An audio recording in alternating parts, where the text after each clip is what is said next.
the weekly wave. Oh, I can't spend the nose. The weekly wave. Oh, can you tell me who? The weekly wave. Did you see it? The weekly wave. I'm glad to stop by. Take me to him, baby. Nothing off. Whatever you want to talk about. Take him up again.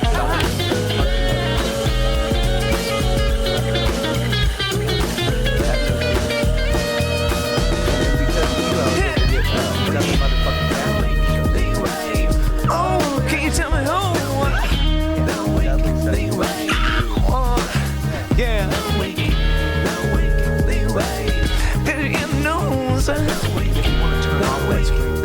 Watch yourself, but if it's more comfortable that way, feel free. Yeah, whatever, man. It doesn't matter to me. Cool. I got the intro music run out. Now we're good to go. Mike Reader, what's going on, brother? Are we going? Yeah, we're live, Oh, baby. cool. I didn't know. Yeah. I didn't get my headphones on yet. You're totally fine. Oh, cool. Yeah, get comfy with that volume. Yeah, it's great. Thanks You got again me for all making the set. trip, brother. Yeah, freak, it was awesome, man. Yeah. Thanks for having me. Absolutely. Well, it was so nice. So me and the wife were just walking around, and I didn't know where the new shop necessarily was. Uh-huh. And like I'm looking for any pawn shop that's gonna have a guitar in the window, and like I see just out of like the corner of my eye we're approaching yours. I'm like, this dude fucking set up. It's like, oh, it's Mike's. No shit. It's like so walking in and finally getting to see you just sitting at the desk, like. How does someone with so many shops still man one of the stores? That's what I really wonder. Like, how do you manage this life of heavy inventory in 3 locations? Honestly, it was just like it was by choice. I just wanted to have a place where I could kind of start over, and I wanted to go back to sort of my roots in a weird way, because we started in Campbell County, and we haven't had a store in Campbell County in a long time. So, I thought when I was looking for a new place, and that was out of necessity for a few reasons. One is we're moving out of my home, and there's too much stuff there. Yeah, your home is pretty much another guitar shop. Well, you're almost as bad here. No, I'm fucking not, Mike. Come on. I got maybe 11 in my life, and I've also came to the conclusion, because of folks like yourself, I'm not buying anything that's not a lifer at this point, because the game of buying and selling guitars is emotionally troublesome. Like, I'm sure you've gone through it. It's crazy, yeah. So over the years, I collected a bunch of stuff, and I just habitually am drawn to that. So there's tons of stuff there. We're moving out of our farm. It's a gigantic place with too much stuff. Yeah. So there's that going on, and also the theater is really the Village Theater, which is also Mike's Music Productions location.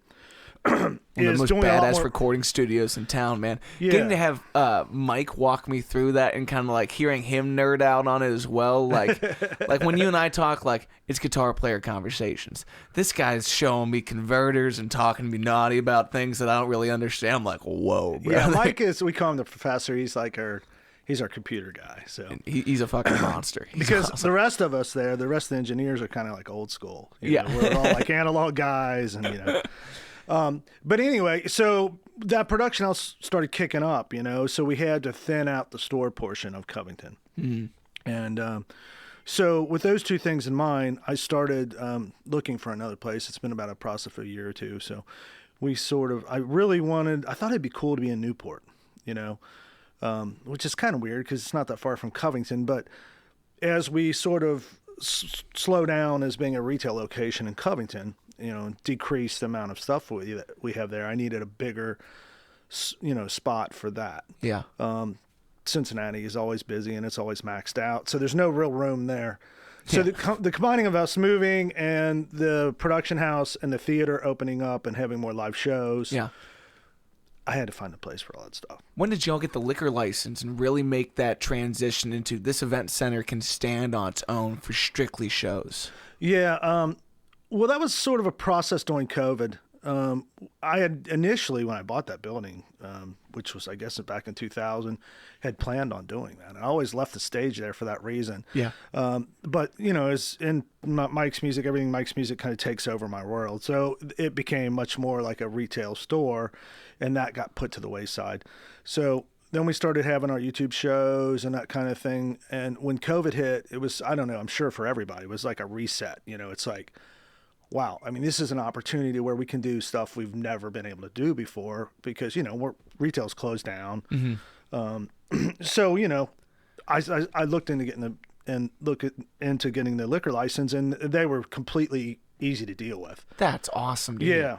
So, and you'd hope on that street of all streets that they're very into the idea of having, longer term entertainment, like anywhere else. Like, you're going to stop and get a bite to eat, have a drink, and you're out of there. Right. When you have something that is the show that people gather around, okay, that's my 7 to 9 o'clock, so I'm going to go eat here beforehand, go to the show, and I'm drinking here after. You just added hours onto the visitors of your local area very easily. Well, that's what we're going through. It always confuses people. Like, the Mike's Music Productions / theater location confuses people. Like, people come in even to this day and go, like, what is this? Yeah. They don't get it. Because there's guitars on the walls that are for sale. There's a band playing. There's like a bar. Yeah. It's like, what's going on here? So, we're trying to be like, mostly when it comes to the shows, we're like an event space. We're a theater. We are not like your bar that you go to hang out every single night. We're not doing that every night. Yeah. We want people. That would kill you. Right. Exactly. We can't do it. And I don't really want to do that. I've never wanted to do that. I always saw it as a way for friends like you to have a place to play, for us to do our shows, our production shows, for the music community to have a place to gather and have fun. That's really what I want to happen there. And as time goes on, we're going to do a lot, hopefully have a lot more bigger shows there as well. Yeah. And I think it's just about having the folks that know all that you have to offer and starting to kind of see the value proposition there. Yeah. Because one thing that I found really interesting getting to know you over the years is you do a lot more than just move vintage equipment. You bring a lot of players together. I was talking about, like, you connected me to Dudley. You introduced me to all these other cats that are maybe of a different time period of guitar players, guys that are the veterans that will really never get an opportunity to talk to unless you put them on a show like Fret Buzz.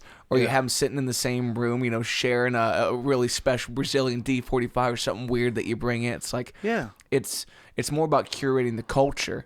And that's a tough thing to do when you're also talking about $1 million in the best inventory you're going to find in the Midwest and one guy that's trying not to lose his mind doing it. Yeah, exactly. And, it's weird. I'm in a very unique spot because I have friends that are, just starting to play and friends that are like, Joe Bonamassa. Rock stars. So it's really weird, because everyone has the love of guitars. All my friends have that in common.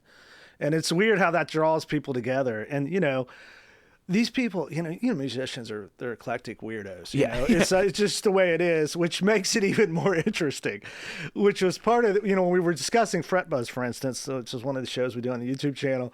One of the things we wanted to do was just try to get sort of like oddballs together and just see what happens. You know what I mean? Keep it loose and fun. Well, like you got Erin Coburn, who's now landing in like Guitar Player magazine, coming on in her prom dress because she was coming back from her after prom. That was show one. Dude, that's fucking hilarious. Yeah. Like, and she's such a special character to have around our scene. Yeah. Because she's really gone from no one knew what was about to happen until she was more than on the scene. She was just taking off in a different kind of direction. Yeah, the first time I met her, I was booking this festival for AJ Jolly Park, and we talked about doing that. I can't remember if we had her on. We did that for 6 or 7 years, but, I think she might have been like, I don't know, man, like 15 or something. It was crazy. And, super talented, like crazy good, But, she was one of the first people I thought. I said, like, in the first show, we had, like, her and Fetters together sitting next to each other. It was like, two of the best guitar players in the whole area, but there's so much history with Rob. Yeah. And people know who Erin was, but she's pretty much new. You know what I mean? She's still such a young gal in the scene that you don't have a lot of the veteran players knowing about what she's capable of. Like when I first really noticed what Erin Coburn was doing, I looked back in my Instagram DMs, and there was a message from years ago of her reaching out about, opening up a show or doing something like that. By the time that I'm reading this, I'm begging her if I can open up for her. I'm like, shit, I really missed the train on this one. That's awesome. Yeah. But, and reconnecting with her, it's like she's just a go-getter of a person. Yeah. And I think folks like you help to connect that kind of person into the guitar players, more seasoned scene. there's just something that's difficult about breaking through when you see someone like yourself sitting down with Joey B, the real Joey B, Mr. Bonamassa, or sitting down with guys like Noah Witherspoon. It's like these are players of a different echelons that need to be held that kind of reverence, but also they're people, they're nerds, they want to talk about guitars with folks, and there's not many people that have the mental catalog like you do to make them just feel at home, put something in their hands and makes them excited and make them want to hang out in the storefront for 4 hours and talk to a hobbyist that walks in, Yeah, well, all those people you mentioned are completely guitar obsessed, so it's not hard for me, it's they want to see shit, they want to be around. Yeah. So, yeah, I mean, it's been an adventure. But to go back to your very first question, how do I end up in the store by myself? It's by choice, It's like that's kind of like where I started. I mean, originally, the original Mike's Music was me in my basement. It was like called Mike's Music at Flea. So, I would sit on the front porch out and, and have like, time to myself and kind of, just I enjoy being in the store. It's fun for me. So. And I noticed like you have a desk for some repairs and things like that. Was that one of your earlier transitions from, I'm sure you just started a guitar player loving the instrument like everyone else does. Sure. But did you start kind of tinkering on your own instruments before you started kind of wheeling and dealing? Like I got this, you got that? Oh, yeah. When I started, I had zero money. I mean, I literally had nothing. I mean, I was garbage picking and putting stuff in my little flea market store. No exaggeration. So, yeah, I mean, I had to do all my repairs. And me and my wife were in this little band together where we did originals and played around. And, it was a different scene back in those days. It was like, I think maybe we started in the early 90s, like 90 or 91. And there was a lot of original bands. There was a lot of places to play. But, like... nothing's changed as far as money goes. There's no money in that. So we were doing it for fun. And I just started by looking for guitars for myself. And of course I had to do all the repairs. And I'm not a luthier by any extent, but over the years of doing vintage guitars, one of the things you do is you put them back to original. So there's a lot of work in just doing that, putting the right tuners back on, whatever it is. Yeah. So you learn how to do that kind of thing. Plus as an appraiser and qualifying guitars and that kind of thing, you have to take them apart, and there's things that's a whole nother subject. Yeah. Well, it seems like dismantling guitars. You're almost in like a museum style caliber at that point, though, where like you're really digging into the authenticity and the what and why, and I need to know months between when this thing was made and the next one to understand why this wiring harness is going to be different from this wiring harness. Well, there's all that kind of stuff. The routing of the guitars. If you're looking at just pick one like a original Les Paul or something. There's the way they're routed and the way they're made inside. It changes throughout the years, and there's flags for people who know and people who have taken it apart. And that world has changed so much too, because there's so many good fakes now, and people have learned. And some of us learned the hard way a few times, but so yeah, that's sort of tinkering with guitars. It's fun for me. It's because it gets my mind out of whatever else I got going on. Yeah. That I don't. Do you remember the first guitar that you returned to original? Oh no. Too many guitars ago for me. I have no idea. Too many soldering fumes, brother. I'm terrible at memories. Really? Yeah. But there's certain guitar highlights I remember. I remember like the first time I bought a 57 Strat. Nice. It was like super great deal. I'll just tell the story real fast. I was in the Cincinnati store. It was me and just like a couple people that were working there for me. And Jimmy D's Music was down the street. And this lady had called me and she said, I have this old Strat in my basement and, I just want to sell it. I took it a couple places and they told me that you're the guy. So I asked the basic questions, what color is the case? It's brown. So that's the first red flag. It's original case, yes, original case. So brown case is stopped in 62. So I know it's before that if it's the original case. And I could just tell it was original by the story she gave me. It was her husband's or somebody got it and never played it, whatever. Yeah. So we agree we'll meet the next morning at the store. I come in early and I get there and I think it's like 10 or 11. And Jimmy never opened up that early. But for some reason they were open. And I'm just like standing in the front counter or like in the doorway looking down the street. And I see this lady carrying this case, man. She's got like her whole family with her and they're carrying this case and I could see far away. As it gets closer, it's like clean, like tweed case. And I just kept picturing like her walking by Jimmy's and like Jimmy just reaching out the door, like grabbing her and pulling her in. The ultimate Yeah. like bidding war. Like, Yeah, whatever. It's like, anyway, she gets there. We hashed the deal out. You know, I think at the time I offered her like $2,000, and she tells me like, you know, I took it to another store, local chain store, and they offered me $200. So she gets like super like excited and gets up and like hugs me and is like super righteous about the whole deal. And I you know, that was like a fair offer. Time was probably worth like 4 or 5 or something. And how much does that like the family story and where this guitar, like why it's so pristine, why you need the money now, like do those things affect you at this stage in the game, or do you try to kind of separate from the emotional aspect of it and just get down to like what's going to be the deal that this guitar can come through our business and end up in the right person's hands? Right. Yeah. I mean, all that stuff factors in. I do a lot of it, you know, estate sales when people pass away now. Yeah. But real fast, after I got that guitar, I took it home. It was like one of the first really, really cool guitars I ever had. It was like mint, 57 Strat. It was like brand new. Stuck it on my bed. And then I woke up the next morning and I thought, man, did that really happen? Or did I like dream that? I really couldn't. I had to like literally go look and see if it was still under the bed to see if I just made it up in my head, you know. Anyway, yeah. So how long did you play on it before you were ready to part with it? Oh, I had to part with it. I had no choice, man. That was like all my money. Yeah.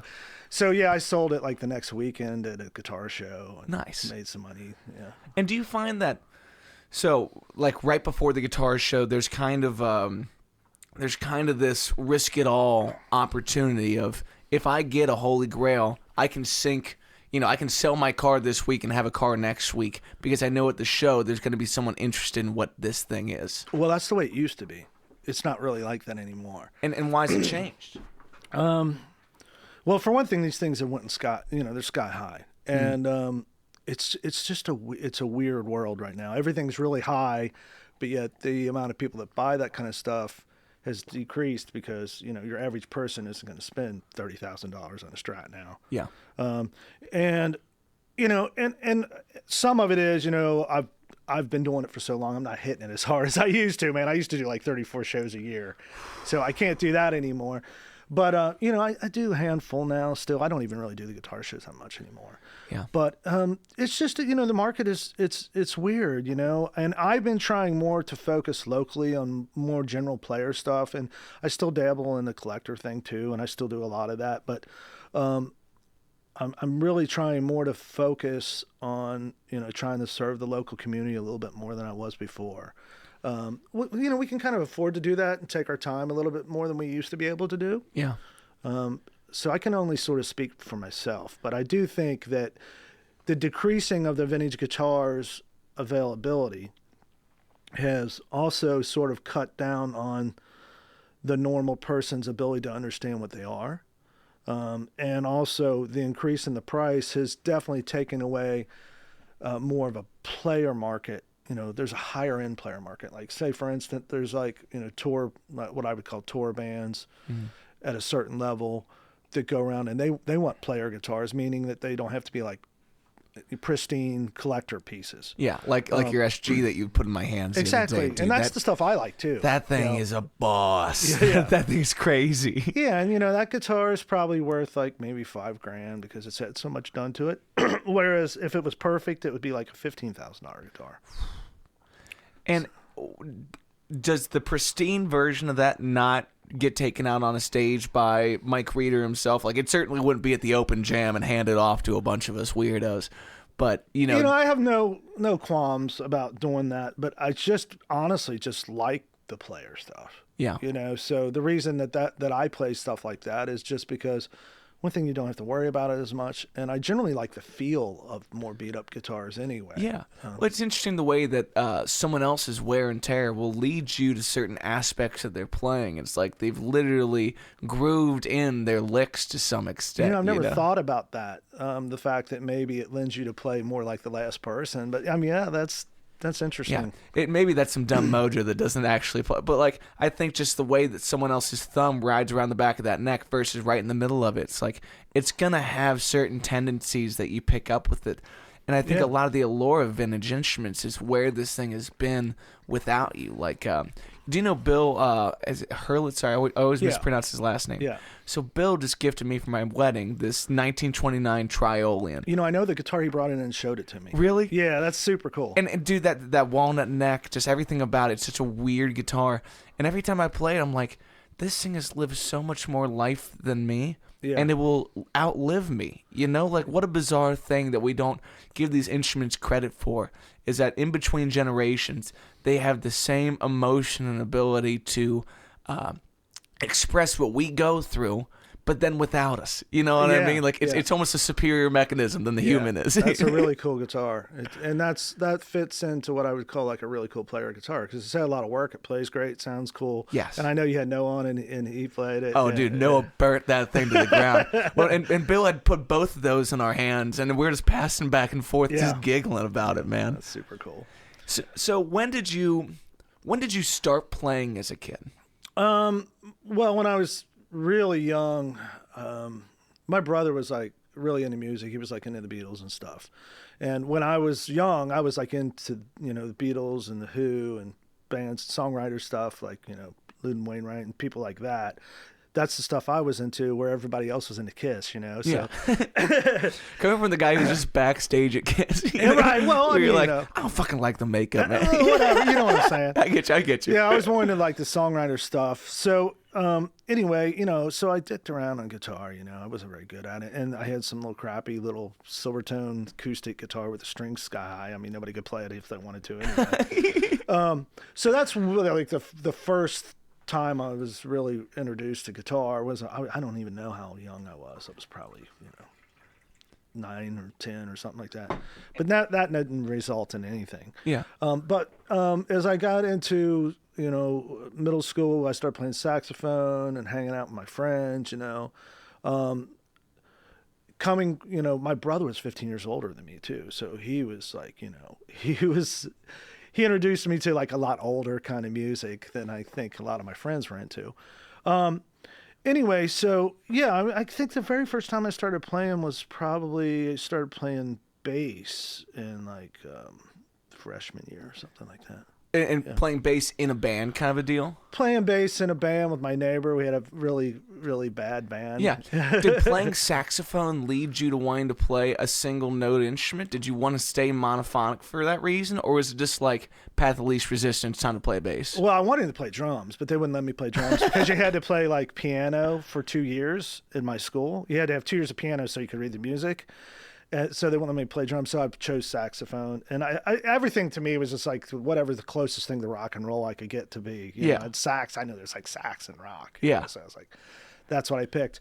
And then I'm sure I don't know why I started playing bass. I think because, I'm not sure why I was drawn to bass at first. I mean, I think I even played guitar a little bit back then too. And I somehow stumbled into having friends that were like really good guitar players. I don't know how, but you know, You're just a likable guy, Mike. I mean, it's just weird. It's somehow the world's connected, you know. And one of my best friends was super into guitar, and he had a Jimmy Page's Les Paul on his wall. I remember that, and I remember thinking that guitar is like super cool. You know, it's like one of the first bursts I ever saw when I was like young. So yeah, I mean that's like the first experiences I can remember with a guitar. Well, now I have to ask. So the Mike Reeder collector's burst that you just posted, the Mick Reeder, is that dude? That shit's so funny. And also, like, it's got to be so weird to be one of the people asked to model one of these things and to see that it has great, you know, player reviews. It has great value overall. Like it's serving its purpose and it's to a T your taste of a burst. Is that kind of modeled after what you saw on the wall that day, or is that after years of this Les Paul and that Les Paul, or was it like one player that you modified? The deal with those guitars, the Collector's Choice series, is that they took original bursts and they reproduced them. And the reason mine is called the Mike Reeder burst is because it's based on my burst. Oh, okay. So that's the deal with that. So how that all went down is I was really good friends with Ed King before he passed away. And if you talked about some of the interviews I did, but there's a great interview with Ed. If someone wants to go out on my YouTube channel and search, you can find that. And tell me who Ed King is. Ed King wrote Sweet Home Alabama. He was on Strawberry. He had a band called Strawberry Alarm Clock, I think. And then he also was in Leonard Skinner. You know, he was. So it's Ed and Gary are the original guitar players? Well, there was 3 guitar players, and then he replaced one of the guys who passed away. He was like one of the last people to join. But anyway, Ed introduced me to that, and also my friend Greg Martin, who plays in the Headhunters. They both had guitars that were part of the series. Nice. Yeah, so they introduced me to the people at Gibson, and then Gibson called me, and they were like, "Yeah, well, we this guitar that I have is kind of famous. It belonged to Brad Whitford from Aerosmith, and also my friend Tim Comer, who's like one of the oldest vintage guitar dealers. Tim, if you're listening to this, I'm not saying you're old, but he's been around for a long time. He had Just saying you're older than me. He was in the store called the Guitar Trader, which was one of the first vintage guitar stores ever, and he had sold that guitar to Brad. And I knew the whole history of the guitar, blah blah blah. But anyway, that guitar is the one they reproduced. But during that process, I got to go to Gibson. I met those guys down there. I knew them kind of through the shows and stuff, but they did that guitar, and they looked at 2 or 3 others they were going to do.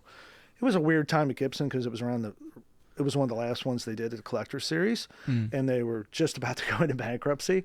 So it got a little bit weird there at the end. So we sort of lost touch. But actually yesterday, there may be something in the works with Gibson again. Cool. Yeah. Congrats, we're brother. potentially talking about maybe doing like a seminar, in the spring. Something in town? Yeah.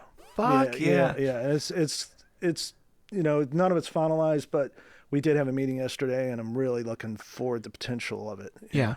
Man, that's the kind of things that you can't put a monetary value on what it does for the culture of the music in our neighborhood.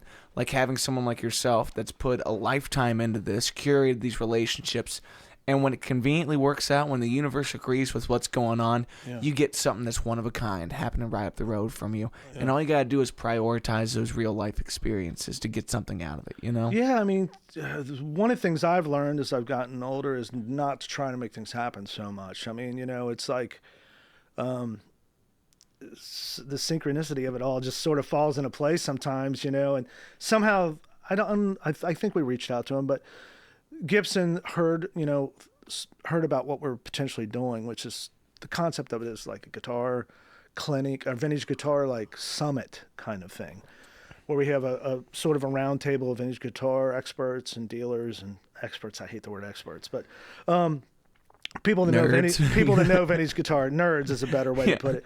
And my concept for the thing, whether it happens or not, I shouldn't even be talking about this. But no, this won't come out for like a month. So if we got to take it off the record, take it off. It doesn't even matter. Yeah.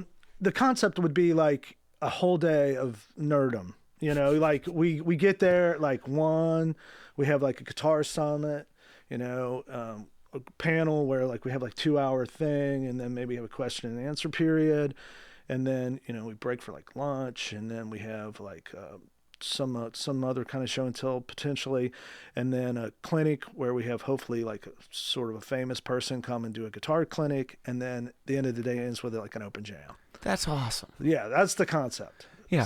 So with all somebody this, famous like you could get up and play. Wouldn't that be a fucking compliment and a half? No, I'd like to be in the audience just drooling over some crazy shit they bring out. So does any of this stuff make you happier than playing in a moment where you're just in guitar player ecstasy? Like you got a tight band, you got your rig dialed in, and you're about to go rip a solo. Like, does it compare to the initial hook that got you into this? Well, no, it's different. That's sort of like the stuff that I really like doing. We've all played in cover bands, and I'm sure I like doing that kind of stuff. But the freedom of just like you said, letting it go. That's abandonment. That's the ultimate, but that's in a weird way, it's almost like escapism, or just releasing your mind into to somewhere where you don't know where you're going to go. It's a little bit dangerous, I love that kind of stuff too. And, that's one good thing about the jams that we've been doing. Yeah. It keeps your chops up, and I try to get up there and sort of fill the empty spaces as best I can. You know what I'm saying? If I have to play bass or whatever, and it keeps your chops up too. Yeah. Well, and I hadn't shown up until you gave me the opportunity to come in and stand up there and just go through the fire of it. Thank you so much, by the way. Such a good time. It was very convenient. Like you said, the synchronicity sometimes just works out. I was off, and it was a good ass time. Yeah. But one of the guys there called Sultans of Swing, and you and I are both standing up there like, I guess, like, let's go. And I've never appreciated the nuances of that song till we're up here trying to pull it off, and then you understand the magic behind that. It's like, it's almost like if you're watching two people in an audience, you could tell which one of them has floundered on one of these instruments long enough to love what's going on just the right amount. Until you've felt the pain of what these things have to offer, it's not that sexy. And I think that's one of the things about pop music is somewhat moving away from being guitar player music, and suddenly we lose a little bit of the awe of the vintage instruments if you don't understand what it's like to play, the guitar that comes out the cardboard box and it costs you $1.50 and you got off Sweetwater. But next Christmas, guess what you're saving up for? You're saving up for the next used one, and then you're reaching for the mountaintop one day and you're like, fuck retirement, I'm buying that thing. Well, not only that, it's like you were saying, like, the feeling of like when you're ripping a solo out and you're not really sure what's going to come next. You lean on what you can do, what you have done, and mixing them up in different patterns. You know what I mean? That feeling, can you get that feeling from a computer? Can you get true? That great Joe Walsh quote of, "Until a computer can smash a hotel room, then I'm not interested." It's like, dude, what a different context of rock and roll to be like, he's got a really good fucking point, Right. Yeah. I mean, to me, it's almost like a form of meditation where you kind of get out of your head for a few seconds. You know what I'm saying? Yeah. So when I really enjoyed the intimacy of when I step up on this open jam, it's like, it's not like I'm going in empty-handed. For a while, I'm sitting there on my rig, playing my set, having a good time with my comfort foods. But then I get to step on your very well-developed setup of a beautiful SG, a chaotic pedal board that 90% of it is this beautiful skull with LED bulbs in it, and an awesome fucking amp. And this thing squeals, and you're finding out how someone else's brain works by tapping in and out of their chaos. And here you are next to me on a 3-foot cable with a distortion pedal going straight to an amp. So it's like everyone's getting so uncomfortable for the same aim of just like, I want to see how weird this is going to fucking get. Yeah, well, the jam is cool because for people who don't know, it's every Wednesday. We call it the Wednesday Night Jam, and it's between 6 and 10. And every week we have a different host. And my friend Jeff Perholtz had a death in the family. He canceled, and Matt was kind enough to come in and help us in the last minute. So the way it works generally is we'll have like we open at 6, and the host will play, 30, 40 minutes until we sort of get enough people on the list to get started. And then we call people up at random, and sometimes these people know each other, sometimes they don't know each other. We really don't have any songs picked out or rehearsed or anything like that. And, sometimes it's freaking awesome. Other times it's who knows? Yeah, it's chaos. It's happy chaos. Yeah. That just reminded me of once Scotty Bratchert, who's like the best, amazing dude in the world. He's hilarious too. He was hosting one night, and we were up there. It was me and him, and we called this young girl up. She was like really young. She was like 15, and we asked her what she wanted to play, and she called off a bunch of new music that it could have been anything because we had no idea. We're like, dude, we don't have any idea what those songs are. So we suggested a few things. What about some Janis or something like that? Some basic blues stuff that we know we could just tear up. But anyway, she looks at us and she goes, "Well, I know a bunch of Ella Fitzgerald songs," and me and Scotty just looked at each other like, we're not good enough to do that. So anyway, we settled into something, and she was amazing. And it's moments like that are like super blast. You just never know what's going to happen. Well, and also there's a variety of things that happen in town on Wednesdays, and it kind of takes stopping into each one of them to understand what you can get out of them. That to me feels like the player's opportunity to meet players. It's a social hour to either go recruit a bandmate or try somebody out, or just test out the your ability to sit into any seat and make it happen. Like I love that there was more of a line for drummers than there was guitar players in a place that's strictly housing the nicest guitars in the Midwest. Yeah, it's it's just like one of those flukes of the night, man. There was a bunch of drummers, you just never know. But I think there's a class of drummers that love guitarists. You know what I mean? Like that's more their jam than drums are. Like they're the kind of guys like who's your resident? What's that fella's name?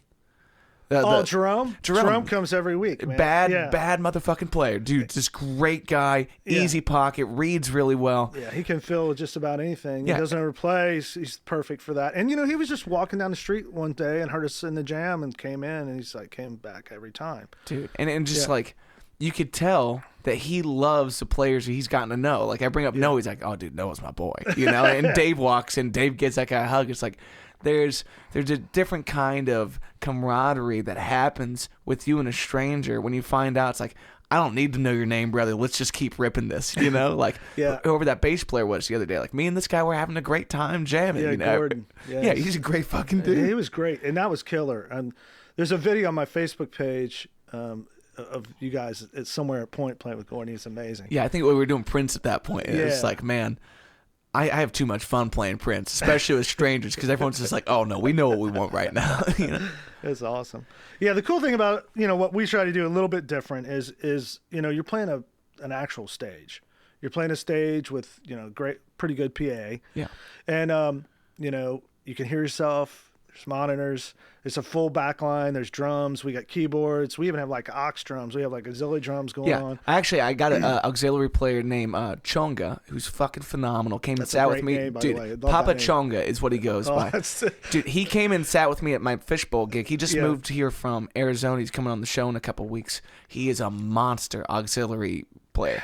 He was playing with Tito Puentes Jr. the other day. Oh, my gosh. At I forget what it was somewhere in NYC. There was a crazy gig, but he told me this, and I was like, you can sit in whenever you want. Yeah. And he's asked me about open jam, so he should be coming on Wednesday. I'm going to be in Indianapolis, but yeah, man, I was trying to come see Dave Campbell. Now. Yeah, Dave is this week, and he's done it like 3 or 4 times, and he's like super blast. Yeah. Man. Master of the talk box. Dude, and no one else Great leaves the songwriter. talk box tube on the stage. I've told him many times, I'm like, dude, you're going to contract something crazy by doing that.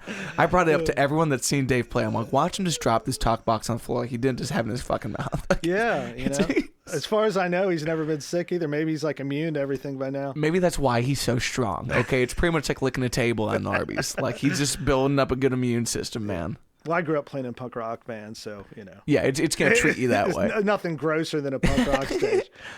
Man, how often in your line of work do you, instead of searching for guitars, search for collectors? Like there's folks that are in your life that have been looking for this one holy grail of their own, and you're just the guy that has a few more fingers on the pulse of where that could and might be. That happens sometimes. It's like, it just comes to mind right now. I have a friend, who's a very good friend of mine, who's collecting like all the early Japanese Boss pedals. Matter of fact, I think he might be collecting every Boss pedal. So I've been like supplying him with things, and I know like the people that want the custom colored Gibson guitars and that kind of thing, because I live in that world too. I have the same stupid addictions. Is there a particular collection that you're working on right now? No, I'm actually kind of done. I mean, there's like 2 Nice, things. congrats, brother. For now, anyway. There's like 2 things that I really want, and it's funny that you got a national. I want a national tricone, like an old tricone, because I've never really kept a good tricone, so I want that. And then I have 2 double bound Esquire Customs, like the early ones. Fuck. But I want an early Telly one, just the 2 pickup one. Other than that, there's nothing I really want to keep. Yeah.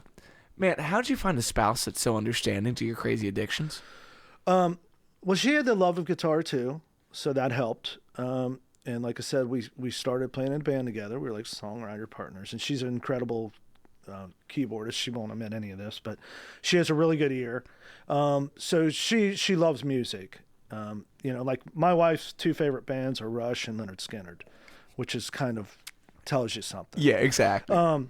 Eclectic in a way where it's like, I like it to rip as hard as possible. She's a really good bass player too. So anyway, so there was always that, and as at first it was a big chance, it was a big risk what we did. But I had a paper route before when I opened the store, where it was like I worked for the Cincinnati Post, and I would deliver to these stores. It was actually in Evanston. Like the King Records building was part of where I went every day when I was young. So anyway, yeah, we took the risk. It didn't take too long to know that it was not a dumb thing to do. Yeah. Within the first couple years, Mike's Music and Flea became Mike's Music. We just sold guitars and music-related items. And then within a year or two after that, we had moved up to Clifton, and we had 2 stores going. I'm not saying it was like we were making a lot of money, but we were surviving, and it was working out. Yeah, and happy with the work, hopefully. Yeah, I mean, I worked my butt off. I mean, we Clearly. did for like 3 years. I basically worked every day, and if we had a little kid, so she would like watch the store with a little kid, and I would have to go to like 3 states away to buy a guitar, and I'd be gone. Yeah. So that's the way we kind of lived for a long time. So yeah, I mean, my wife kind of understands. Yeah. But unfortunately, she's had to live with my goofy tendencies to hoard and a lot of solder fumes. I mean, it starts to affect a man after years. Well, no, I just I'll go through this phase where I'll just be obsessed with Lake Placid Blue guitars, so I'll go buy a bunch of Lake Placid Blue guitars or hunt them down. And then there's 300 guitars in our living room or something, stupid stuff like that. Yeah. I'm exaggerating, but not much. But as someone that I got married maybe 2 months and some change ago. Yeah. But to find a partner that understands this why, that's really hard to express why the obsession runs so deep, whether it's you're getting up at 3 a.m. to write a song, or you're watching Craigslist for the 16th time today, or you're going just to go play with a buddy even though you're not getting paid for the gig, and you have no incentive of writing anything. It's just there's an itch about this field that's really just it's insatiable, and that's part of the fun. You meet people that are sick of the same thing you are, and you find out that is the only cure for this is each other. Yeah, and if she digs it, man, that's all that matters. I mean, that's what's most important, because I have friends that have tried to become legit or whatever, and I'm gonna stop playing, man. I'm gonna get a real job, and it never works. The people are never happy. Yeah, well, yeah. There's something that the regular lifestyles can't really offer you when this has been your pursuit for so long, and I don't think it's a nurture thing. I think it's a nature thing. You're just meant to be that chaotic mind that you are, and there's something about providing spaces for people to do that too. I'm sure you've gained some very odd trust with people in their life. I'm sure when people buy guitars from me, they also disclose some crazy shit going on in your life. You're like, okay, yeah, I've heard kind of unrelated, but nice, cool. I'm glad you like it. I heard it all. Yeah, there's some crazy stuff for sure. What was the most shocking call about a guitar that you've ever received? Shocking? Well, yeah, the one that you fanboyed the most over, where it's like, I can't believe this person's on the phone. They're coming to see me next time. Well, this is not really that, but the thought that came to my mind was I was buying this guitar in Pennsylvania. It was sort of like Amish country, and sort of in the hills kind of thing. And this guy called me about this guitar, and we agreed on the money. We agreed on everything about it. It was cool. It was like a 54 Strat, I think. It was something really cool that I really wanted. And we're talking. This is sort of unrelated, but we're talking, and I'm like, well, could you meet me halfway? It's it's 13 hours or whatever. And he's like, well, I can't really go past this town. And I look up the town. I'm like, dude, it's 5 minutes away from your house. And I'm driving 13 hours. How is this fair? My man's wearing an anklet. Okay. So anyway, I talked to the guy, and he says to me, I can't read. And I'm just like, oh, that's just so weird. It's that's completely unrelated.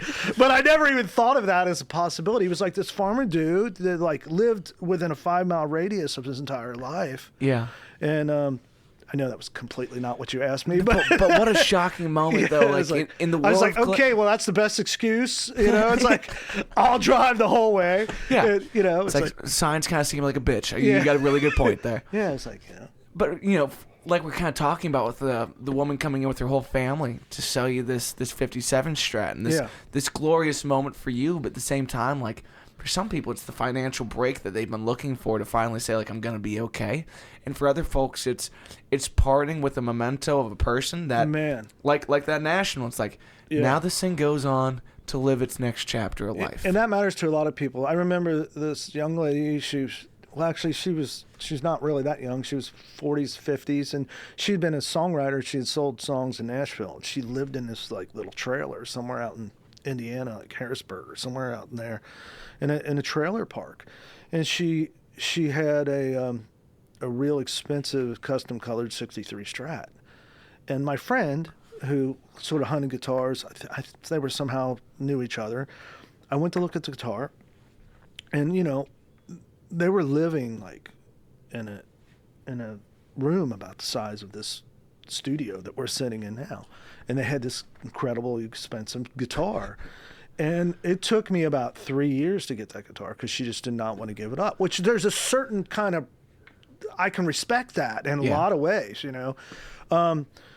it's weird because sometimes people say, well, how can you justify like spending that kind of money on a guitar? And it has to be that important to you. I know Joe's talked about this, and Joe Bonamassa has talked about this too.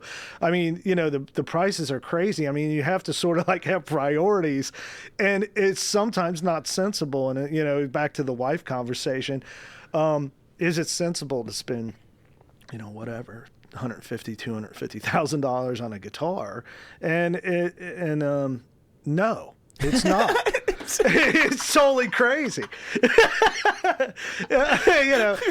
But if you're really into it and that's like your life dream, I mean, then that shouldn't matter because life's short, man. It's like, to that lady, that guitar was more important than having a vacation or having a good car or even, my friend called me at some point. It's like, man, she doesn't have any money. She can't eat. It's like, dude, I've tried to buy the guitar. Seems like she's happy or hungry picking that. I don't know what to do. I was like, I offer her all the money for it. I've been there like a couple times. So yeah, it's weird that way. Well, it's also weird the way that like, okay, we can all see what the guitar is worth for what it does. We can see what it's worth for what it is. But then there's also an element of who it's from. And you've bought guitars that have crazy names attached to them. And then we all have the sentimental guitars. It's like, you said your brother played. Like, to have a guitar of your brother's, or to have, like I showed you my grandfather's guitar. It's like, that's a guy that I never got to meet. That's a guy that I know when my Nana drove me to lessons every week, she was thinking about her husband playing for her and her kids. Absolutely, And when I found that guitar in a closet at age 11... and I said, can I have this? It's in fucking pieces. She's like, absolutely, you can have that. Yeah. Yeah. And then the last thing I ever did with my grandmother was play her husband's guitar. Doug Fry finished it 4 days before, she moved on to the next one. And I'm so touched that the synchronicity of that allowed me to go full circle with the greatest fucking gift that I've ever been and maybe given. Your kid will be telling that story. Yeah. When he gets the guitar, whatever. Yeah. Here's a sadistic idea I keep telling my wife that makes her pretty upset, and I think it's fucking hilarious. Okay. Either if I get a hip replaced or when I go, I got a lot of good bones sitting around here that could do really good as new nuts for all my guitars. Certain people would think that's gross. I love that. So don't tell everybody. Oh, that's hilarious. Just tell them it's whale, whatever. Yeah. But the people that would be like, dude, that's Matt right there. Tell them, because that shit would be sweet. Like, that's really funny. Yeah, because especially if it happens while I'm still alive. If it's like, oh, I got my hip replaced, give me that chunk. I'm taking it to a luthier. Let's make this thing happen. Who needs like a toe, man? You don't really. Dude, I don't think Chop that'd be that sucker off. That'd be way funny if it was like, so that's my pinky right there. That's my big toe. See, that's a mandolin, so I had to use my pinky toe because they're not allowed to give. Oh, I have hopes that she'll fulfill my wishes, but I also don't think that she would follow through. So I'll have other people looking to rob my grave. Well, Yeah, I don't know if I want the instruments then at that point. Dude, I'm not selling them to you, Mike. You're not on the table. I won't be alive anyway by that point. So. Depends on how I live my life, you know? Yeah, well, you know. But so I got an 84 335 that's like, it's my favorite guitar. And I bought this from one of the religious brothers that worked at my high school. And I would play in a Catholic mass with this guy on Friday. I was never smart enough to be in his math class. He was very much a nerdy dude. And he had just a dry sense of humor. He would talk a lot of shit, and it was funny as hell. One year for Christmas, he gave me guitar playing for dummies. He's like, when you learn how to read, start with this. I'm like, dude, you were an ass. Love that. But when I'm a junior, he gets cancer. He's on the way out. He knows this. And he says, all right, you want to buy this guitar? And I was like, I'm a junior in high school. I'm like, more than anything, brother. Yeah. He's like, how much can you pay for it? And I know what this guitar is worth for what it is. Sure. And I also know what this guitar is worth for who it's from. But I'm like, maybe I got $1,500 to my name. Like, I'm a junior in high school. I don't even got a job. I've been gigging out, buying bullshit this whole time. Buying pedals like anyone else. Yeah. So I start saving. 2 months later, he comes up. He's like, do you have that money yet? I'm like, what the fuck do you think I'm doing on the side? Selling drugs? No, brother. I'm working on it. He's like, how much can you pay right now? I was like, $1,000. He's like, meet me at Bob Evans tomorrow before school. And I'm like... So he sells me this, gorgeous guitar that I can never afford in my life at a Bob Evans before school one day. And then, maybe a year later he passes and I play it for his funeral. But the brothers asked me to go in and give him some rough ideas for what all his guitar is worth. And they open up this closet of his space, and I'm like, vow of poverty, my ass. Who's been paying this guy? He's got a custom shop 339. He's got some pretty Strats in there. He's got Jazzmaster that I eventually bought. And then they just gave me his amp. So they gave me that JC 120, and they gave me a 77. And I adore these things because it'll never be mine in my mind. It's his stuff on this permanent loan, and it's got to go to someone great after the fact. I have similar stories with guitars I kept too that I never play because like one of the things is like one of the first bands I ever played in was my friend's dad's band, and they played in like churches and stuff, and I played drums, and he played this Gretsch Rocket, a Rockjet guitar, which is like a 70s Duojet kind of guitar. Anyway, I ended up with that guitar because that's like the first, like, it meant something to me. And that kind of stuff, that's how people end up collecting things. There's always that angle, and yeah, it matters. And every time I see that guitar, I'll think of that, what I mean? That was the weirdest band, by the way. Like, we played at the kind of churches where they jumped over the chairs and like handled snakes and stuff. I'm not joking, man. Like true Pentecostal. It was like wacky. Was this the first band you got to finally play drums in? It was probably one of the first bands I ever played in. Yeah, that's awesome. Yeah. So in high school, you get denied playing drums. Are you just adamant from that point on, like, fuck them, I'm gonna find a band to play drums in? Yeah, I guess so. Yeah, I mean, I was always the kid that was like beating on this desk, like we all were. I saw you play auxiliary percussion the other night at the open jam. I'm like, Mike looks pretty happy over there, surprisingly. It's fun, man. Yeah. I love doing that stuff. Yeah, man. It's a different kind of hypnosis. And it's like in the same way the guitar has chaos within the boxes and the shapes, that's like you need one less step of familiarity with exactly what's there, and like just assess and let your heart kind of feel it out, man. Right. I've played a lot of bass in my life too, and you're a great bass player, man. Oh, thanks, buddy. Again, with Noah Witherspoon, I was like, Mike can fucking play bass, man. Yeah, Noah was kind, and he asked me and my friend Jeff to like play his opening set at the jams like the last few times, and so I sort of did go, look at his material. Yeah. So yeah, and that was fun, and I think bass is sort of like it's in between the drums and the guitar. It's like, you're really a good bass player is a rhythm instrument person more than a melodic things. But I mean, you're melodic too. Like McCartney is a melodic bass player. But you know what I'm saying, though. Yeah. So, because I guess my first love really was drums, and then what I do is guitar all the time. The bass is sort of like, at least in my mind, that's the way I think of it. It's like, Well, and one thing that I'm starting to perceive more as I sit down, like, there's something great about the way that technology has allowed us all to try to mix and master things, that you finally start to step away and just look at what job this thing is serving the song. Like, if it's not stuffed to the fucking brim with parts, and you can kind of compartmentalize who's scratching what itch. The bass is the only thing sitting below the kick, and when they agree with each other, that is the pulse and the thump and all the delivery. And everything else is kind of ear candy. It's information about where we are and where we're going. Yeah. But those two things is the difference between, does it feel great? Does it fix that? Or does it make you need to go somewhere else? You know, like it doesn't make you need to hit next and try to find that song. Right. You know, and I think that's a lot of maturity as a musician. I mean, when we all start playing, it's all about how fast you can play, and you know, Yeah. it's different perspective. And then as time goes on, it's more feel. Are we in the pocket? Does this suit the song? Yeah. You know, especially, you know, being a producer in the studio and stuff. If I'm producing somebody, or when I look for the musicians, I know who won't ever play, who will be on the one. Mm-hmm. You know what I mean? Those kind of things.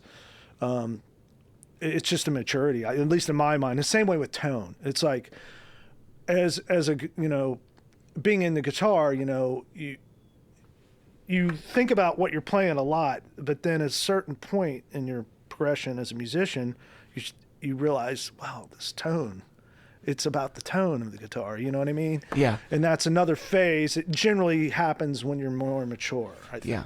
And tone is surprisingly so much more about hands than it is about equipment, too. It is. That's one of those things that, like, Yeah. I've always been a heavier string gauge person, Mm-hmm. and you find out some of the greatest, meatiest sounds, some of, like, the most wholesome guitar tones come from a guy like Billy, where it's like, what, is he playing sevens? I think he's on eights or Yeah. something silly. Yeah, something absolutely silly. Yeah. And you're like, how does your pick not crack through these things? Like, how do you live with that? But I was recently watching an Yngwie interview with Rick. Is it Rick Beato or Beato?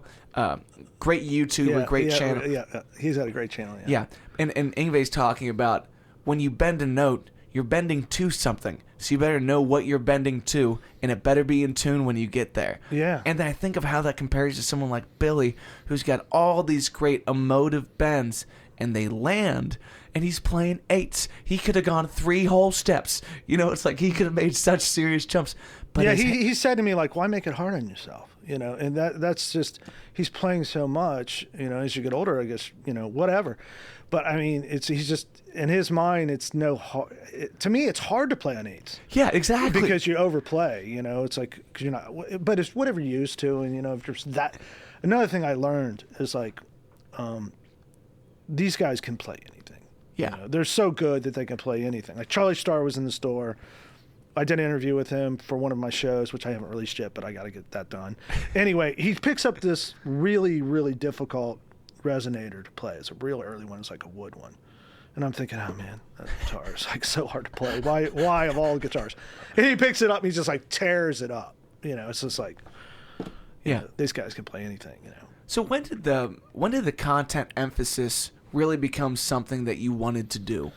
Well, I started. Well, first off, I moved to LA when I was young. I was there once before I went to that MIT school, or went to one semester and quit. And then I ended up being a radio engineer in a syndicated radio program, and I was involved in production and that kind of thing.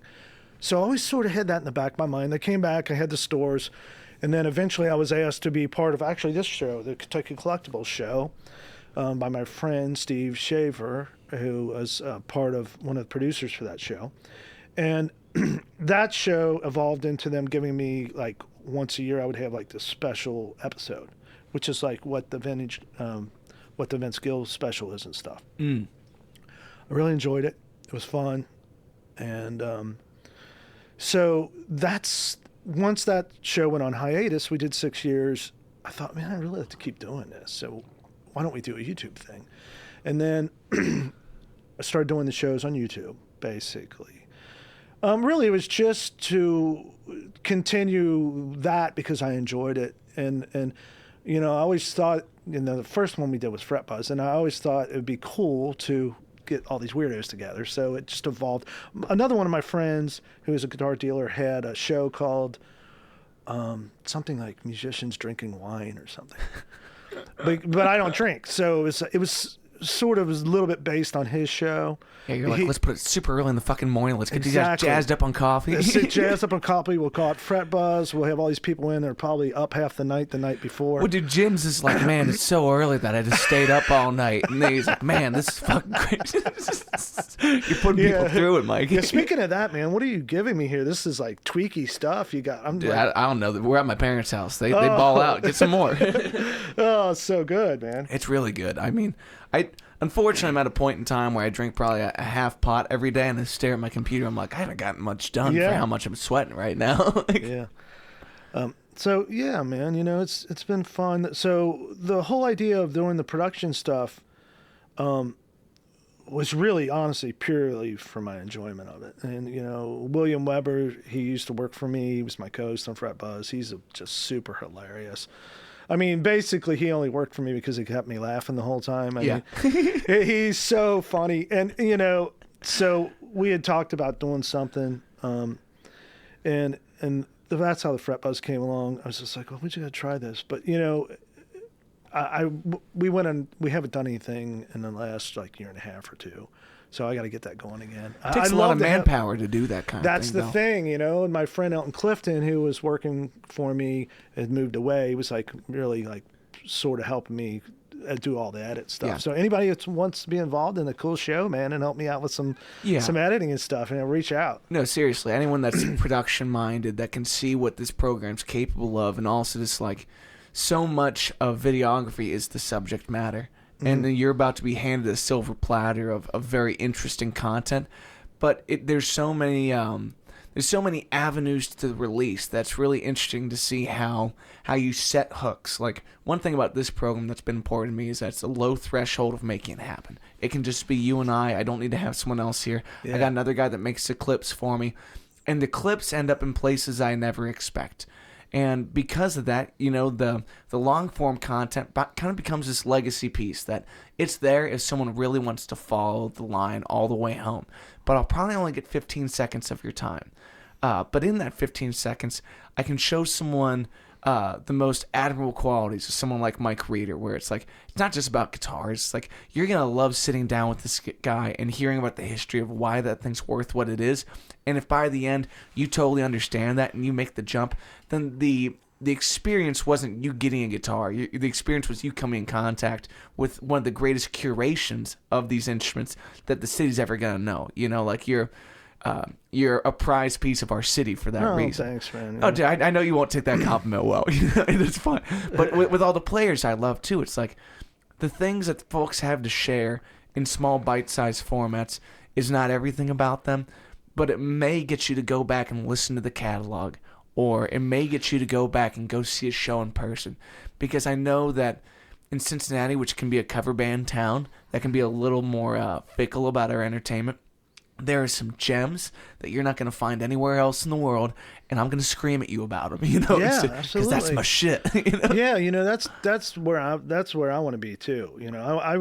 I'm just hoping that the Village will be a hub for that kind of thing, man. I still want it to be a place where people can get together and see original live music a lot. One of the things that's in cooking in the books and on the works, and when we get the production thing going again, is Live at the Village, which is a take on Austin City Limits. And we did some of the shows during COVID without an audience, but we want to have a live audience in the theater. Yeah. And, we want to have, 45 minutes of Matt Waters and then a 15-minute interview about Matt Waters, and then that go on our YouTube channel, on your YouTube channel, maybe, who knows, talk to, some local TV station and have it go out on the air, because we need some way for the community to know the original music in this area. Yeah. I mean, it needs to have a reach, Yeah, and not only have a reach, but have a place that's convenient to land. The hardest thing for our local scene at times is that great things happen at 11:30 on a Wednesday night. It's how do you get that to the masses? And there's great spaces like the Village, like Radio Artifact, that have a content machine that you can walk in, power on, and shit's rolling, and it's going to be great. It's going to be 10 out of 10. Right. Part of the vision for that, for the Live at the Village show would be, hopefully get some sponsorship, get that show aired somewhere where the community can go around it and push you or whoever the artist is, and and have some support, maybe some corporate support or whatever. Yeah. And it also pays a production crew. It helps all those people, the sound engineers, Totally. because studios, are dying, Yeah, and everyone has to look at, what are my individual talents and how do I take those to market? You look at someone like Mike, that's a tenured professor, that's a 10 out of 10 musician himself. Yeah. He can do all these things, but he's choosing to put his talents in this one particular avenue of what y'all have kind of envisioned. Mm-hmm. And it's like, the rest of us need to wise up and see what that's worth. It's like, you can't put a monetary amount on that. I feel the same way about the Radio Artifact guys, where it's like, well, those guys are, Devin and Andrew are the sweetest, and they're doing a ticket split, and it's like, so I'm walking out of here with content that's already done, and then I got supplemental videographers, so I'm going to go back and I'm going to mix and master. It's like, you're not going to find this in every market. You're going to find it in the major markets where you're fighting with the other 35 events that are going on in the city, or it can be one of the top 5 things going on, and people can check it out when it's convenient for them. The day... not that COVID's a good thing, but if you're home for 7 days, watch some of our shit. Yeah, exactly, man. And that's really what we tried to buckle down during the shutdown and stuff. But there's a lot I have to learn too. And one of the things I just caught from what you said is the snippets, the small pieces. You get a lot of hits from that, is what you're saying. 90% of my growth happens because of the snippets. And it's like Instagram stuff and that kind of thing. Well, and so find someone that's willing to watch it for the first time, because someone like yourself that was in the room when it was happening, it loses the appeal of what is generally like, oh, that moment. So when my editor, Aiden, who's a fucking pimp, we love you, brother. When he goes through this show, he can stop and say, I like that moment. 15 seconds, edited, done, because the content's already pretty much pre-baked. You're just isolating that vertical screen and sending it back over. And I'll put a funny label on it so I can get kind of an idea of what's going on. But having someone that gives you the value of a first listen or first view that can kind of redigest this content and then take the stuff that blows up, post it multiple times. I got stuff that the first time it was a dud. The second time it got me 15,000 views. Isn't it weird how stuff like that works? Yeah. Well, another thing that's really important about socials that I'm just kind of learning, and like, I should be more numbers oriented and read the demographics and read the stats, but I prefer making the content rather than caring about the content after, as I'm sure you do yourself. Yeah, and we're a lot of us that are creators are very, very guilty of that. Yeah. I have a friend who's like super amazing. I won't say his name, but they like created like a whole show, like a series show, and they worked their ass off on it. And then it's like, man, keep pushing it. But they're moving on to new work now, and it's just like, Yeah. When I feel the same way about my last live album, it's like there's things I learned about that, where how many duds came out of 45 pieces of clip material and 14 songs and then one whole show. It's like, you need to walk people upstream with the easiest pieces of content. But the first 24 to 48 hours is when you're going to gain, I think, like 70% of your views. And if things go well there, the algorithms are going to keep pushing you for the next month. You got an opportunity there.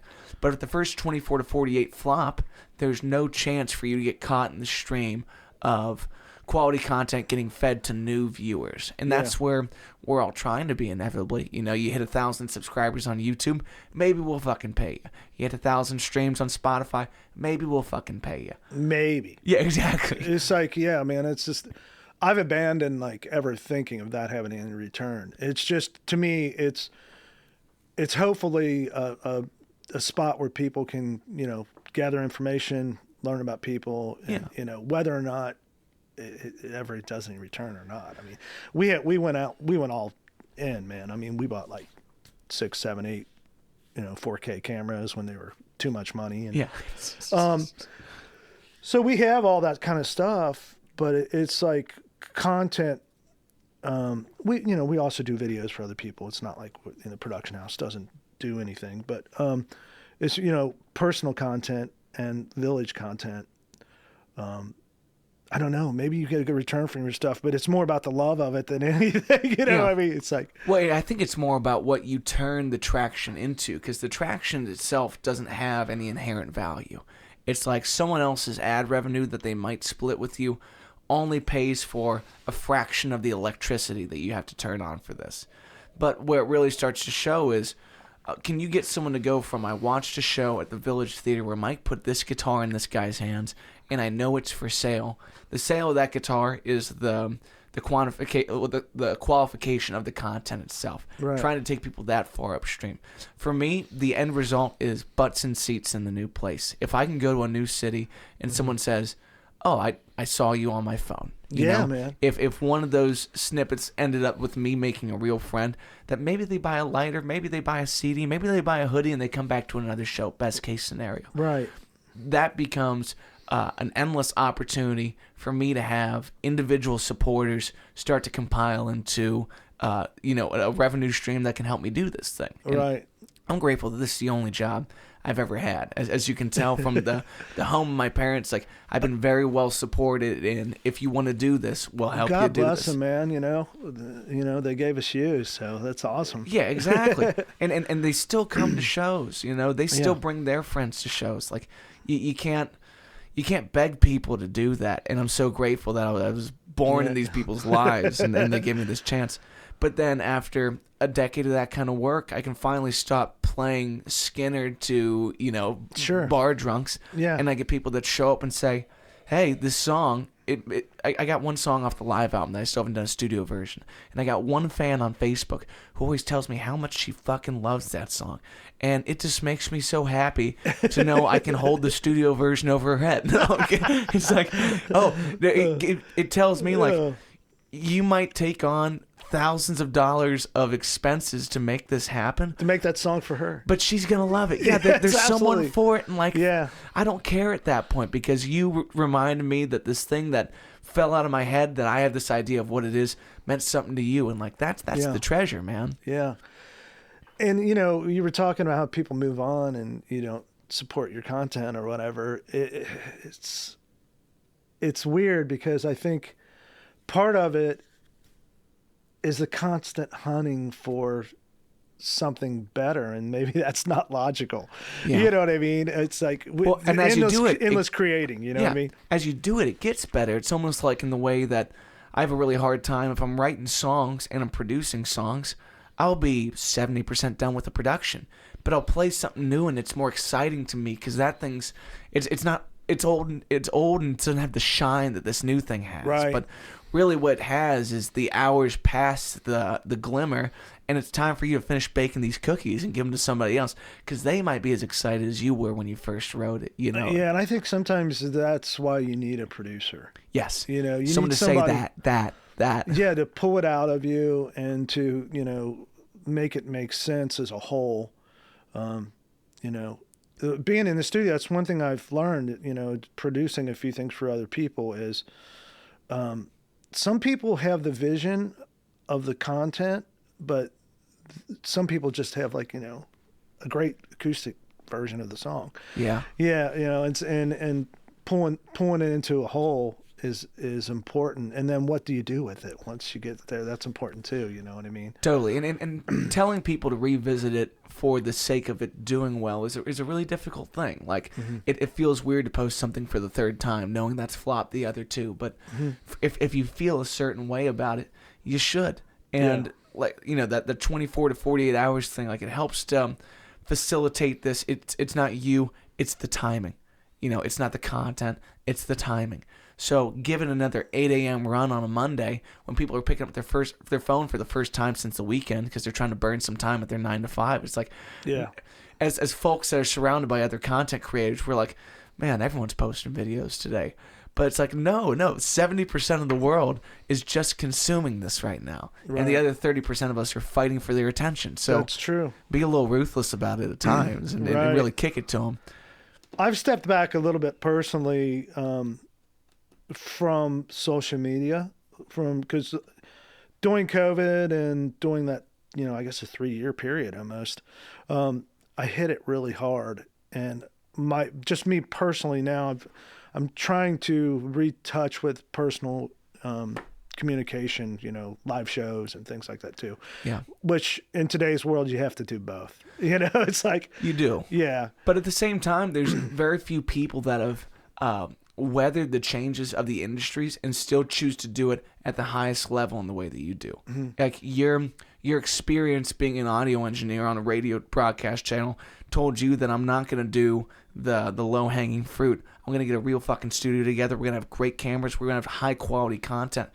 And sometimes that threshold and the amount of input you need for a little bit of output can make someone say, like, oh, I'm done with it this time. I got to step back. Yeah. Because the ends don't justify the means. But as a community, the more that we can mutually consume those things and take a look at what's available to us, the better we learn from each other. We curate together. We start to make things easier as time goes on because we can share the tips of the trade and whatnot. Yeah, being spontaneous there's a lot to be said for that too. And just like opening the mic like you did here is like I didn't even know we were starting. It's like, well, it's like that's the beauty of this is just like our conversations between you and I are always going to be our conversations between you and I. But at the end of this, I can have someone else review and hear these things that are so applicable to the masses. That's not just this personable conversation. It's things that guitar players get, that collectors get, that musicians generally understand. And there's so many of us that feel misunderstood every day that's like, the hope for humanity is a little snip of 15 seconds where it's like, I feel a little bit better about being so fucking crazy today because of that clip. And maybe you got to post it 4 times to find that person. But yeah. And do you think that's, I'm 57. So do you think that is a younger person thing? Like, I don't really feel like people my age are as drawn to the small 15-second clips, but maybe I'm wrong, I think they're capable of consuming upstream in a way that folks that are having their interests tailored to shorter content aren't. So it's like the full version gets posted on the week that your clips are going to come out. And there's a lot of folks that's their jam. They know that they got a car ride, that an hour and a half conversation is the perfect thing to pass that time. But then there's a lot of folks where it's like, they often don't find an hour and a half for one thing by itself. Sure. So and I just wonder, is that like generally a younger person? Like, is that generally like, is it because of whatever, short attention span kind of thing? Or is it like something that's happened because they're on Instagram more and it's like shorter clips? Yeah, I think where you watch is a big part of it. But I think there's many folks of any generation that have found that this style of stimulation is what really gets their gears churning. And then there's a lot of people where it's just like, it's a mindless effort.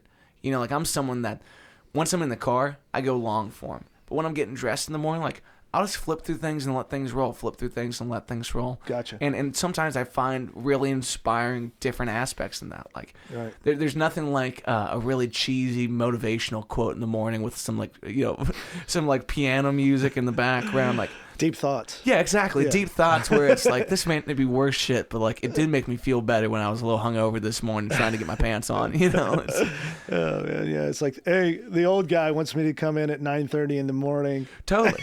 And but like from that conversation, like the first thing that I did after that, and you and I kind of talked about, like there's a great line behind making micro content of other people's content. Because the first thing I did when that came out was make all the short clips I could of my performance to take that somewhere else. And it's like, that's a really hard thing where you did all the manual labor of this, and then someone else is kind of jacking your content. And it's like, I say that lovably, jacking your content. Sure. It's like, then it's time to have that conversation again about everything that people put into it. And thankfully, the platforms are starting to see that as an opportunity to have people mutually host things. We can put things on YouTube and have that one video compile both of our views together. Yeah. It doesn't have to be yours or mine. Right. Instagram now has a collaborator post that whenever we do clips on this, I'll send you the option for that, because not a lot of content gets made by one individual person. Interesting. Yeah, but it's a tough thing when we're coming from the world of, if it's on PBS, it's on fucking PBS. If it's going to be on Peacock, it's going to end up on their streaming platforms. Right. Like, there's a need to grasp at that bit of traction, because so much goes into making those things. Right. Yeah, and I think, back to being spontaneous, I think that's the key to, like Fret Buzz, for instance, it was a big effort. We would spend 2 weeks on one edit. And, you know, we would spend 1 or 2 days on a song video for every person on the show. And, but part of it was because we were low tech and it was a learning experience. But, you know, you can't do that forever. And, you know, when you put these little 15-second clips, where do you get the most hits out of your stuff? It depends on the clip. You know, like that's the most interesting thing. Like I get the most new viewers on YouTube by far. It just has like the widest spread. But with the Instagram collaborators thing, when I first introduce someone and you finally get to see this artist that you've been following for months that just puts up like artsy concert photos and like great performance videos, you finally get to hear him just talk. Sometimes that's so refreshing that thing just goes off. And sometimes when I make jokes about like fish fries and other dumb bullshit, Facebook just eats it up and it just goes on there. So you never know. Like, and you post them all within 5 minutes of each other on all 3 platforms, and you never know what's just gonna grab that. So you day. put the small little snippet, 15-second things on YouTube too? Yeah, YouTube Shorts, Instagram, TikTok. Interesting. Yeah. Yeah. And I've thought about doing the Twitter thing, but I haven't gotten back on Twitter because that seems like a dark rabbit hole of conversations I don't need to have right now. Yeah, I don't do that, and I have really not.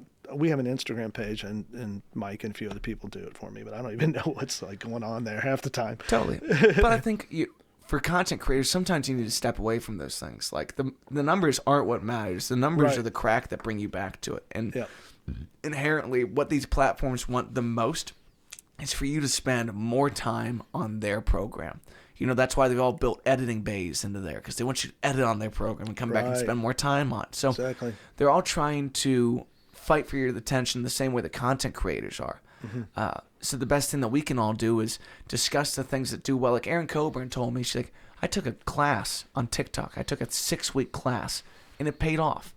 And no one else has told me, like, I took a class and it worked out. It's like, it seems like the most obvious answer in the world, but I've never once considered that there's TikTok classes out there.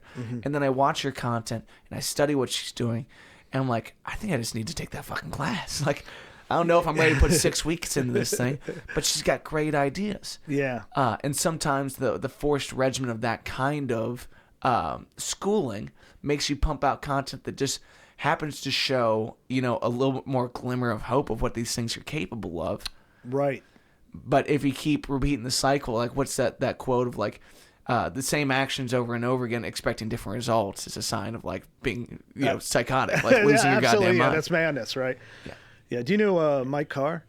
I feel like I know Mike Carr maybe through some stuff that you've shared, but yeah, he's similar to you in that he's like a marketing, media great dude, man. He's always putting videos out, and yeah, you should visit him. Yeah, I would love to. He's local. He's a great guy too. Yeah, and I think the more that you can sit down with those folks, it's like everyone has different insights about how we can do this. But the biggest goal of this program is to have people turn an eye towards Cincinnati and see it for a hub of talent and content and art they can really enjoy. Like I asked myself, like, what does it take to get this town to have musical tourism? And it's like there's only a few places in the world that truly have musical tourism. One of them is based on bachelorettes and people vomiting in the streets, and that's Nash Vegas, baby. And then Austin, Texas is about to get the same run of things. It's like, yeah. So we don't have to compete with the majors to still get people that come to town. They're like, I want to see a show at Radio Artifact, at the Village Theater. I want to go to Taft, and then whatever the hell Cincinnati Symphony is going to be doing. Sure, I'll check out a show there. It's like there's things. Southgate House, those guys are amazing. They've been supporting original music way beyond since I have. So. And Morella doesn't get the credit of this is a family business. That there's no one in the building, and she's back in that office answering the 50th booking email today to say, yeah, that date in 2 weeks is booked, but let's figure out something for you. She's a saint. Yeah, it's weird, that we don't have a bigger presence, because there was a time before your time, like in the 90s, like Shortvine, for instance, there would be like 10 clubs, and you could walk down the street and you could see, like 10 original bands, or might be a cover band in one of those things, but it was always slightly tweaky and weird. So there was like, like Shorty's Club on the end, and I can't even remember them all, like Dollar Bills and all these clubs, that would Top Cats and all that kind of stuff. and there was a serious scene. There was a serious scene. Like, you could go out on Saturday night, walk the streets of Short Vine, and there'd be like so many people you'd have to go in like that. Yeah. I don't know what happened to all that. I don't know. But as far as like the live music original scene, it seems to have waned, not just here, but everywhere in the United States. Yeah. And COVID certainly didn't help, Yeah. But I think COVID also, it was a reset in a very odd way. That's like people were wondering up to that point, can online be enough for me? As online became more available for all types of media consumption, could that take over live events? And by the end of that thing, we're all like, let me leave my goddamn house and go see a show. Yeah. So there's a happy medium that got expressed there. And there was some folks like yourself and myself and the RA guys that they took that time to reinvest in what they wanted to do. So by the time that the doors opened back up, it was time to be better than ever at this thing. And there's a lot of folks that said it's never coming back, and they got pessimistic and they fell apart. And I hope for those people that in the last couple of years they've changed their tune. Right. But I think in the 90s, where you have people taking more risk on what they don't know is out there, now people feel like they know what's available to them. And these 15-second blips of trust, where it's like, I've seen enough clips of Matt to go see him in my hometown. If I'm on the road in Boston, Massachusetts, if someone's seen 3 of my clips and maybe they've given me a follow, is that enough to get them off the couch and into a seat? I don't know. But walking in and hearing something totally new, unless it's above a certain threshold of what they've seen of highly produced content on the internet, most of the time people say, I'm out of here. I'm going to go listen to something I do know. Because there's creature comforts in that I won't deny. Sure. It's like people feel more comfortable dancing in front of strangers to shit they know than shit they don't. One, because I've always heard once the phones came out, people stopped dancing because everyone didn't want to be the idiot dancing on someone else's phone. I also heard women flash their breasts a lot less, and I was like, what a shame, Both shames. But it's like, if you took away this insecurity that comes through the lens of other people's capture, then people are a lot more open to it. So we're fighting against that, and we're fighting against the fact that most of the time, places are going to feed people things they already know they like. So now you're playing in the ambiguous field of, can I get you to like this in 15 seconds or less? In the same way that streaming's like, if you end up on a great playlist, you're competing with the hits. They hit your song next. They're either going to skip you or you're going to make it. Right. I put out a 4-song EP, and the song I thought was the absolute weakest is like a reggae tune that I love called High Roads. And it ended up on all these reggae playlists. I am not a reggae artist, but I end up in the right place. And this thing got, 200% more listens than anything else. Isn't that weird? It is. It's frustrating, but it's also something you probably weren't even like sure you were going to leave on or something, right? It was something where I was like, I'm definitely not going to spend my promotional dollars on this. It was like everything else I'm going to try to get on playlists. This is it's such a niche that it's just going to land where it lands. And people have given me so much gratification for something I didn't understand. And like so many great hits are like that, where it was the track that barely made it on the album, and that's what people love the most. And like you said, in the moment, when you let go of things, sometimes it's brilliant. Yeah. So as original artists, sometimes you got to take a risk on a half-baked song right after your heaviest hitting moment, because you got the attention of these strangers that walked in the bar. Serve them some shit that you don't know how it's going to go, and maybe it's going to be lightning in a bottle, man. How often do you still sit down and write? Usually I'll probably cook out, 10 to 15 songs a year, and then I probably actually release 1 or 2. Cool. And by but me 10 and to Bill, 15. we play in Chalk Eye together. We sort of write together. Yeah. Sometimes it'll be a combining of ideas. Sometimes it'll be like what his song that I add a chorus or a bridge to or whatever. Yeah. And in that band we probably do a song a month. In the beginning we did a lot more. So. Yeah, and we have like 16 songs that we haven't really. We released some videos, but we didn't really release, an album, so to speak. Yeah. And I'm still, I'm still not sure the logic of all that anymore. And my thought was, let's just do videos and get it out and let people hear it, for the reasons that you just said. Maybe they'll like the song, maybe they'll come to shows, Yeah. and people know us then. Whereas hacking around these albums, especially if you're only doing like semi-local shows, semi-national, regional things, do you really want to hack around 2,000 albums and try to, get them to your friends or whatever? You know what I mean? It's like, Well, and like that product proposition has changed so much. Like, I think the reason that vinyl is back is because the tangible feels better. A CD, even with the booklet, doesn't feel like, oh, this is art. An album feels like art. You pull it out, there's a poster. This wax only has one place you can play it. Right. And the cool thing, too, is you buy that knowing that you could stream it on your phone in the car because you love the album. But when you go home, you want to listen to the whole fucking thing. Right. And so... But how much does it really happen? I mean, really, when you really think about it. Like album purchases? Yeah. Like, I know, how much do your friends sit down and listen to that whole album? Once they buy it. Yeah. But at the same time, the purchase is enough to quantify doing it again at least. Yeah. And I don't think... there's a threshold for when that makes a difference. Someone like Adele... Someone like Adele is probably selling more vinyl than she could ever imagine, and those people actually do spin it. Like I got that's one a different level then. Yeah, but then for local artists, like the only way I flip vinyl is I do these things called direct to vinyl in Brooklyn by a company that's called Least of All. So you'll come in and you'll get pre-orders. Say Mike Reeder ordered a version of Cookin' Me Up, so we play Cookin' Me Up 7 times. For 7 different people, and at the top of the track it's like, Mike, I fucking love you, and then we rip it, and you get this little single version of that song. Oh, that's cool. Yeah. And that's exclusive in the way that you're not going to find that version on Spotify. You're not going to find these available to anyone or anywhere else. Yeah. So for artists where we don't have a lot to offer in terms of hits that are on this thing, so we're not going to get you to spin a full 45. That little piece of ear candy. Idea. That's great. They do an awesome job at that. There's more of those kind of things popping up around the world, but I think for local artists, it depends on your audience and how much of a Pokemon card kind of value does it have. Like, people still trade vinyl. If you go to a show, sure.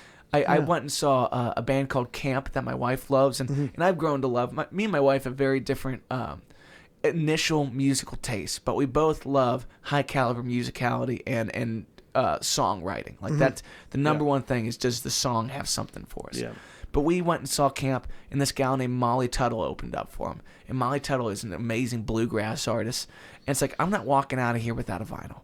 Have I spun it 15 times? No, I've listened to her more online. But that was enough to make me a forever fan, because I walked out with a tangible that felt like, oh, this was a musical experience. The only thing I wanted from this was the music, Right.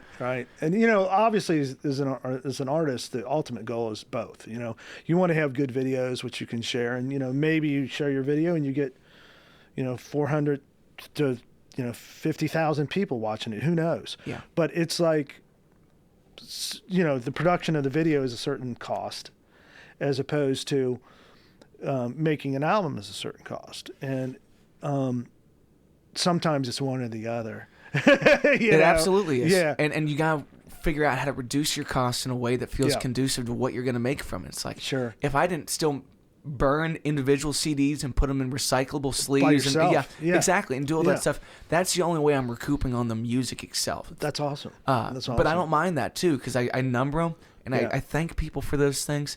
I did have this one hilarious situation where sometimes people equate their social, like their social media clout to them taking from you being worth it to you.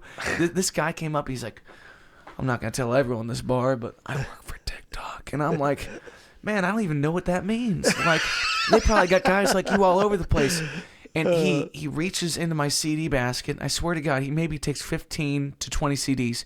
He goes, I'm going to pass these out at work. And like, there's a price for it right next to that. And sometimes I give them away for free. Dude, I had to drive here in a car. It took gasoline. Yeah, exactly. And when I couldn't believe that he thought he could just take those. And I've never heard another word from the guy. Oh, and it's like, so now I do feel better about that. Yeah. And it makes you, see that people aren't afraid to steal your content right in front of your eyes, and you got to put your foot down and tell people what you're worth sometimes. Oh, absolutely. Yeah.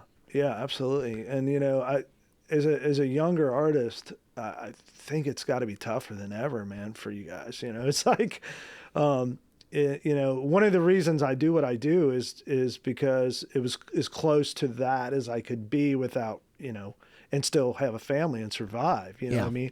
So I can't imagine, you said that you go out on the road and hopefully that your videos draw some people to your shows. Totally. And, does that work like a lot of times? Are you like definitely not a lot? Yeah, but I love those people that do. Oh, yeah, of course, yeah, but it is interesting. It's like for all the effort, the full-time job that is putting this stuff out. Does it deliver the numbers I want? Nope. Are you opening up shows for other people, or is this like your show and then just you, or are you doing all of it probably, right? Yeah, so I do such a wide variety of stuff on the road. What I would really love is to be able to link up with artists. I could come open for them for 4 or 5 dates. Yeah. But I find that has worked out less and less for me. And I see folks that get those kind of deals, and what it really looks like to me is they have strong teams that are able to help forge these relationships, and oftentimes those team members have worked in the camp of these other artists. Sure, there's same labels and stuff like that. Yeah. Similar labels or similar artistic communities, and you get those opportunities. Of course, but what I've had most luck with is venues or individuals that stick their neck out for you. Like I got this place in Aberdeen, North Carolina. That like it's the real only golden example that on Facebook, this guy said, I'm opening up a venue in my little hometown of Aberdeen, North Carolina. It might not be his hometown, but it's Casino Guitars. You know Casino Guitars? Sounds really familiar. They have an awesome YouTube channel, and they have a great guitar shop. But this guy opened this club called the Neon Rooster. And sight unseen, I reached out to him on Facebook because he put up this post. He said, I like your stuff. Come on down. That's cool. They sold out a show for a person that none of these have ever heard of. No one probably even listened to the music ahead of time. They just trusted that this guy's going to curate a great show. That's cool. And what I like about that, too, is it's a small town, and that place has a scene. You know what I mean? Yes. And I think, in the future, maybe that's part of what's going to happen again. It used to be more like that. When I was younger, every little town would have its own like independent radio station, and we used to travel the country and buy guitars and stuff, and we would like see like what's the cool station. So we all we had was that kind of radio. Yeah. So you would listen to local radio, maybe there'd be an underground music scene, and those kind of places tended to like talk about guitar stores and those kind of things, and all that was sort of like much more local. And it's almost as if that's the opportunity now for like people like you, because you go to New York City or whatever, forget it, man. Totally. You're part of. People have a conundrum with making decisions about anything. The more options on the table, the harder it is to choose. Yeah.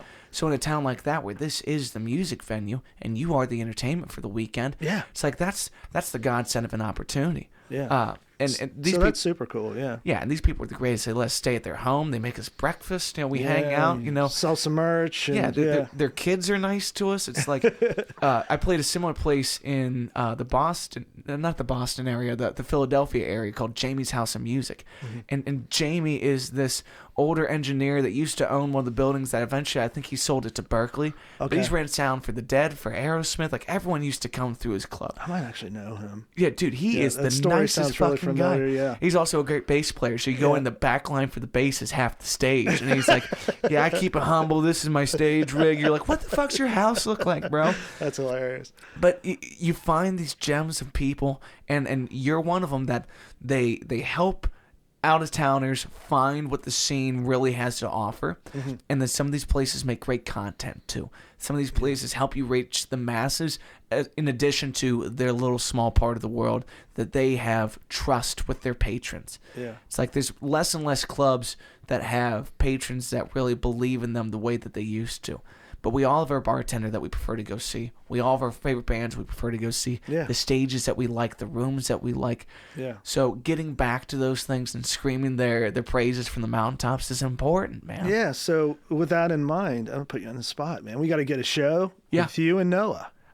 That's what I want to do. Sounds And gnarly if we as can hell. squeeze Scotty in there too, we will. Dude, if you we got to squeeze- get a date and make it happen. Okay. You know what I mean? Let's look at. I think the next time that so I tour cyclically in 4 markets. I do my A market, which is around here, straight north. You know, anything up to Detroit. My B market's like the New Hampshire area, Boston, everything on that route northeast. C market's going out towards St. Louis and whatnot, and the D market can be like we film Frisky, like we're going to Florida. Or it's mainly the Carolinas. Gotcha. So in the A market, I really want to have an original show every time in the hometown that feels like if I'm gonna beg you to come out to something, it better be amazing. Cook it, man. Cook it up. This live album that we Yeah. did the other day, I'm texting everybody on my phone. You give me Noah Witherspoon and Scotty Bratcher on a gig. Yeah. Let me open up for like 30 minutes tops and let's get burning, boys. Yeah, I love that idea. That Yeah. sounds great. Well, anything else you want to push while you're here? Oh, yeah. Well, I just want to talk about the shows real fast. Coming up this weekend, we have Just Add Beer, which is a local cover band. They're amazing. We just did last weekend with them, and they just about sold out the joint. So come on down. It's a free, no cover charge. I know that you said this probably won't come out in 2 this weeks. probably won't air for 4 weeks. All right, we'll skip that then. Yeah. We'll skip all the way up to before New Year's. We're not going to make it to New Year's? Probably not New Year's, no. Oh, bummer. No, but I'll share your event, that's for sure. Yeah. All right, well, I'm Mule not in Shine and touch Chalk guys still at the Village Theater. January, I think we got Noah coming in at some point, but make sure you get out to Wednesday Night Jam, man. Come on over. If you got any production needs, think of Mike's Music Productions for your video and audio needs.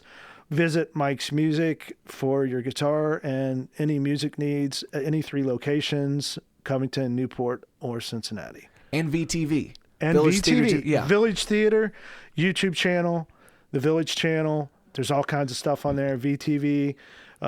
Check out some of the shows. Make sure you go check out this guy's places brother. because he's the best. I appreciate you a lot. Thank you so Yeah, much for thank making the you, time. man. You're a real gem for the city, and I love you, brother. Oh, I love you too, man. All Thank right. you. Peace, players. Thanks for watching.